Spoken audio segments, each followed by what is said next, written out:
दोस्तों नमस्कार, आप सभी का स्वागत है। जैसा कि आप सभी को पता है यूपीएससी का इंटरव्यू चल रहा है। लगातार हम कैंडिडेट से बात कर रहे हैं। सर का इंटरव्यू हो चुका है और जानते हैं सर से कैसा इंटरव्यू रहा। साथ ही साथ जानेंगे इनकी रणनीति के बारे में, क्योंकि सर ऑलरेडी सिलेक्टेड हैं, ग्रुप ए की सर्विस में हैं। तो पूरी रणनीति के बारे में, पिछली बार जो इनने दिए पेपर और अभी दिए, कैसा क्या इनकी रणनीति रही है तैयारी के दौरान, सारी की सारी जानकारी वीडियो के माध्यम से होने वाली। सर बहुत बहुत स्वागत है आपका और बताएं आप। धन्यवाद सर आपको चैनल पे बुलाने के लिए। कैसा रहा इंटरव्यू सर आपका? हाँ, इंटरव्यू बहुत बढ़िया था। बाहर ऐसे ही हवा बना रखी है कि क्वेश्चन होगा, क्वेश्चन आंसर्स होंगे। वो आधी घंटा कैसे अंदर जाता है पता ही नहीं चलता। अच्छा। एकदम स्मूथली चले जाता है। बोर्ड बहुत कॉर्डियल होता है। कई बार अपने सवालों पे बोर्ड हेल्प करता है अपनी, अगर कोई सवाल पे हम अटक जाए। और मतलब इंटरव्यू नहीं कह सकते इसको, एक कन्वर्सेशन है। तो जो भी कैंडिडेट है ना, ज़्यादा अगर आपने तैयारी की भी नहीं हो तो लोड मत लेना, क्योंकि सवाल आप ज़रूरी है नहीं कि जो आपने पढ़ा है वहीं से आएंगे। सवाल कहीं से भी आ सकते हैं और आपको बस अपनी बात अच्छी तरीके से रखनी है। अच्छा सर, प्री की खासकर तैयारी कैसे करना चाहिए? प्री क्योंकि पहली स्टेज है और निकाल पाना बड़ा मुश्किल होता है, तो क्या तैयारियाँ थी, कैसे कर रहे थे आप? प्रीलिम्स के लिए ख़ास तौर पे मैं कुछ सजेशन देना चाहूँगा। प्रीलिम्स के लिए हमको पहले चीज़ ये क्लियर करनी चाहिए कि जो हमारा प्री का पेपर होता है, स्पेशली जीएस का मैं कहूँगा, तो चाहे हम कितनी भी तैयारी कर रहे हो, 25 से 30 सवाल ही ऐसे होंगे जो हमको शॉर्ट आएंगे। तो बाकी 70 सवाल हमको एजुकेटेड गेस पे और लॉजिक से करने होंगे। तो ये जो बचे हुए 70 सवाल है, इनको हम कैसे कर पाए, इसके ऊपर मैं करूँगा। तो प्री के लिए सबसे पहले तो अपना बेसिक, चाहे आप कुछ भी पढ़ रहे हो, चाहे आप एनसीईआरटी पढ़ रहे हो, आप स्टैंडर्ड बुक्स पढ़ रहे हो, वो अपना बेसिक तो आप चलो कर ही रहे हो। साथ में आप अपनी एनालिटिकल स्किल्स को बढ़ाने के लिए, लॉजिक को बनाने के लिए आप ये कर सकते हो कि आप पहले तो न्यूज़पेपर कंपलसरी पढ़ो। सुबह उठते ही आप न्यूज़पेपर को मैंडेटरी रखो, क्योंकि वो हमको हमारे अंदर एक क्यूरियोसिटी जनरेट करता है और हेल्प करता है कि हम हर तरह के पहलुओं को देख सके पेपर में। न्यूज़पेपर के अलावा मैं कहूँगा कि आप एक सेपरेट नोटबुक मेंटेन कीजिए और आप जितने भी मॉक देते हो, बहुत सारे मॉक्स दिया कीजिए प्री के पहले। तो मॉक हम इसलिए देंगे ताकि हमको जज नहीं करना हमको कितने नंबर आए। जितने सवाल गलत होंगे तो उतने हमको एडिशनल पॉइंट्स पता चल जाएंगे। तो जितने भी सवाल गलत जाते हैं ना, सबको एक एक लाइन में लिखते चलो एक सेपरेट किताब में। और क्या करो कि उसको रोज़ रिवीजन मत करो। एग्ज़ाम के 2-3 दिन पहले बस जितने भी, एक पूरी किताब भर जाएगी 40-50 मार्क्स के बाद, वो सवाल वो एक एक पॉइंटर्स को एक बार में देख लो। तो इससे क्या होगा कि ज़्यादा चीज़ें कवर हो जाएंगी। सेकेंड थिंग ही, वो सवाल अगर हमको जो प्रीलिम्स में करना है ना, तो उसके लिए चाहिए सही माइंडसेट।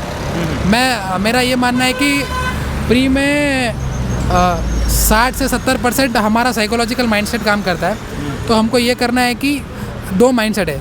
मान लो एक क्वेश्चन आ गया और वो क्वेश्चन हमको नहीं आता, तो पहला माइंडसेट ये है कि यार हमको ये सवाल आता नहीं। हम ब्रेन को ऐसे ट्रिगर करते कि ये सवाल का जवाब मुझे आता नहीं, तो ब्रेन उसको नेगेटिव दिशा में सोचेगा। दूसरा माइंडसेट ये है कि चलो ये सवाल नया है, मैंने इससे पहले कभी देखा नहीं है, चलो इसको सॉल्व करते हैं। तो सेकंड माइंडसेट क्या करेगा, ब्रेन को ऐसे ट्रिगर करेगा कि ये एक पजल है, इसको सॉल्व करें। तो इसमें हमारे वो सवाल सही करने की प्रोबेबिलिटी बन जाती है। तो प्री को ऐसे देखो कि 60-70 सवाल का पजल से हमको बैठ के सॉल्व करना है। ऐसे ही पहले ही मन मत बना लेना कि वो सवाल मुझे नहीं आता। इससे क्या होगा, ब्रेन नेगेटिव दिशा में सोचेगा। तो ये साइकोलॉजिकल थिंग आपको एग्जाम हॉल में सबसे ज़्यादा काम करेगी। तो एक तो ज़्यादा मॉक दो और मॉक को एक एक लाइन में लिखते रहो। जो सवाल है पेपर रोज़ पढ़ना, साइकोलॉजिकल जो मैंने से बोला वो आप मेंटेन करो, तो आप है ना वो जो प्री की कट ऑफ है वो क्लियर कर पाओगे। अच्छा, पीवाईक्यू का कैसा रोल रहता है? पीवाईक्यू भी आप देख रहे होंगे तो पीवाईक्यू तो हमको मतलब एक बाउंड्री बना देता है कि क्या क्या पढ़े। मेरा ये मानना है कि पीवाईक्यू में आप ऐसा करो कि पहले कोई टॉपिक पढ़ लो, उसके पीवाईक्यू देख लो। तो पीवाईक्यू में मान लो अगर 70-80% हो जा रहे हैं सवाल, तो आपने वो आपका टॉपिक अच्छे से किया है। और मान लो अगर कम हो रहे हैं तो आपको मल्टीपल रिवीजन की ज़रूरत है। और जो सवाल पीवाईक्यू में छूट जाते हैं उनके ऊपर भी काम कर लो। अच्छा, एनसीईआरटी के लिए क्या कहना चाहेंगे सर? आपने पढ़ी थी कि स्किप किया था इसके लिए? नहीं, एनसीईआरटी तो पढ़नी चाहिए। आप स्पेशली ज्योग्राफी की जो 11th क्लास की एनसीईआरटी होती है, वो बहुत फिजिकल ज्योग्राफी की मैं कह रहा हूँ, वो बहुत इंपॉर्टेंट है। उसको तो कंपलसरी पढ़ना चाहिए और उसको आप सब्स्टिट्यूट नहीं कर सकते। तो स्पेसिफिक जो हिस्ट्री है, ज्योग्राफी है, इनकी तो एनसीईआरटी कर लो। बाकी अगर कोई दूसरे टॉपिक्स में मान लो बेसिक्स क्लियर है नहीं, लक्ष्मीकांत पढ़ने से पहले या इकोनॉमी पढ़ने से पहले, तो एक बार एनसीईआरटी टेस्ट कर लो ताकि बेसिक्स क्लियर हो जाए। जी। अच्छा, आप आंसर राइटिंग की बात करें, आंसर राइटिंग कब से स्टार्ट करनी चाहिए और जो बहुत सारे टॉपर्स का कहना, बहुत सारे जो तैयारी करने वाले एस्पिरेंट भी हैं वो भी कहते हैं कि शुरुआत से ही करनी चाहिए। तो इसमें आपका क्या विचार है, क्या कहना चाहेंगे? अभी आंसर राइटिंग में ऐसे कोई स्ट्रिक्ट डिवीजन है नहीं कि ये GS 1 का है, GS 2 का है। जी जी। मैं जैसे मैं एग्जांपल दूँ तो गति शक्ति जो इकोनॉमी का सब्जेक्ट है, टॉपिक है, उसको GS 2 में पूछ लिया गया था और एग्रीकल्चर के सवाल बहुत बार GS 1 में पूछ लिए गए थे। तो मेरा ये कहना है कि सेपरेट अगर UPSC ही डिसाइड नहीं करती कि डिस्टिंक्शन है, तो हमको एक आंसर में उसकी ज्योग्राफी, उसकी इकोनॉमी, उसकी पॉलिटी सब लिखना पड़ेगा ताकि वो आंसर बेहतर हो जाए। तो आंसर राइटिंग शुरू करने के लिए आपको कम से कम सारे जो बेसिक सब्जेक्ट्स हैं एक बार तो उनकी रीडिंग कर ही लो, जैसे ज्योग्राफी होगा, पॉलिटी, इकोनॉमी होगा, हिस्ट्री होगा। एक बार जब आपका बेस बन जाए उसके बाद में आप आंसर राइटिंग करना, ताकि आप हर एक एंगल डाल सको। अब मान लो एग्रीकल्चर का सवाल है तो एग्रीकल्चर को आप सिर्फ इकोनॉमी तक लिमिट नहीं कर सकते। एग्रीकल्चर में ज्योग्राफिकल रीजंस भी आप डालोगे, गवर्नेंस फेलियर के रीजंस भी डालोगे, आप हिस्टोरिकल रीजंस भी डालोगे उसमें। तो जब तक आप ये बाकी विषय पढ़ोगे नहीं तो आप उसको आंसर को बेहतर नहीं बना सकते। तो कम से कम मिनिमम 4-5 महीने आप बेसिक फाउंडेशन कर लो, उसके बाद आंसर राइटिंग करना। अच्छा, तैयारी के दौरान आप, जैसे कि आपने बताया आप सिलेक्टेड हैं, तो इसको कैसे टाइम दे पा रहे थे अपनी तैयारी के लिए? सिलेक्शन मेरा तो अभी मतलब हाल ही में हुआ है, तो मेरे पास था मतलब काफ़ी अच्छा टाइम था, मेरे लिए ये दिक्कत थी नहीं। अच्छा, तैयारी के लिए। हाँ। और वो जो तैयारी करने वाले छात्र हैं, ऑप्शनल, खासकर ऑप्शनल के बारे में आपके जानना चाहेंगे। ऑप्शनल कैसे तैयार करें और कैसे अपने आप के ऑप्शनल को सिलेक्ट करें कि हमें ये लेना चाहिए? अभी जैसे मैंने ग्रेजुएशन कॉमर्स में किया, बट मेरा सोशियोलॉजी ऑप्शनल है। तो सोशियोलॉजी मैंने इसलिए लिया था कि क्योंकि मुझे इंटरेस्ट था सोशियोलॉजी में। तो सबसे पहला मेन क्राइटेरिया, चाहे वो स्कोरिंग हो या मत हो या उसके रिसोर्सेज मिले नहीं मिले, पहले तो हमारा बेसिक इंटरेस्ट होना चाहिए। इंटरेस्ट हो गए तो बंदा मैथ्स भी कर लेगा, बंदा फिजिक्स भी कर लेगा। इंटरेस्ट नहीं होगा तो बंदा नॉर्मल इकोनॉमी या नॉर्मल पॉलिटी भी नहीं कर पाएगा। पहले तो इंटरेस्ट होना चाहिए। और बाकी ऑप्शनल करने के लिए आई थिंक क्यूरियोसिटी सबसे ज़्यादा इंपॉर्टेंट है। हमको क्यूरियस होना चाहिए कि अगर कोई चीज़ें एग्जिस्ट कर रही हैं, कोई सोशल कॉन्सेप्ट्स हो या कोई पॉलिटिकल साइंस के कॉन्सेप्ट हो, तो हमको सोचना चाहिए कि अच्छा ऐसा भी कुछ कॉन्सेप्ट होता है। क्यूरियोसिटी रखेंगे तो आंसर्स बेहतर होंगे। तो इसमें कोई हर ऑप्शनल की स्टैंडर्ड किताबें होती है, वो उससे हमको बेसिक्स करना चाहिए। और बाकी अच्छे से आंसर राइटिंग करो, क्यूरियोसिटी जनरेट करते रहो।